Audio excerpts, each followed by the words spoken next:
Hein. Et au départ, la police, l'armée sont quand même, censés être, les gardiens de la protection du peuple, hein.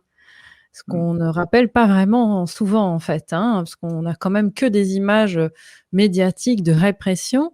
Mais comment ça se fait selon vous, Philippe, que là aussi dans, les corps de métier, que ce soit dans les hiérarchies de police, on ne remette pas plus en question ce qui se passe?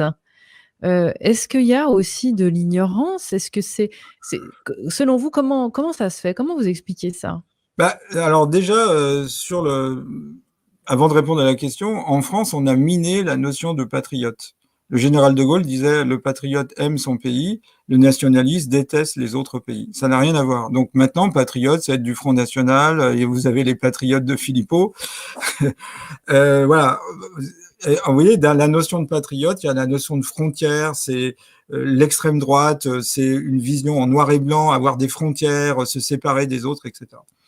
Je pense que dans tout corps professionnel, il y a eu une espèce de formatage et que finalement, la police devrait réfléchir, parce que j'ai beaucoup de respect pour la police, puisqu'elle est là pour mettre l'ordre et défendre l'identité nationale, mais ils sont amenés à obéir. Et je pense que j'ai un copain qui a demandé, puis moi-même j'ai demandé, ils ont peur de perdre leur boulot.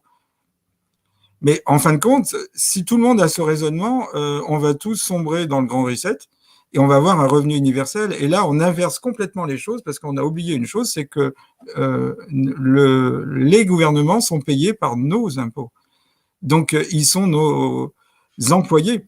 À partir du moment où on inverse la proposition et que vous êtes soumis au revenu universel, vous devenez l'employé de l'État, avec des contraintes et tout ce qui s'ensuit.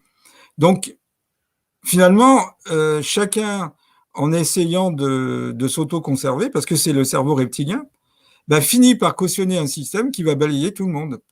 Et donc, la police, les gendarmes devraient réfléchir, parce qu'à un moment donné, si un gouvernement n'est plus là pour protéger son peuple, bah, est-ce qu'il faut obéir à un gouvernement?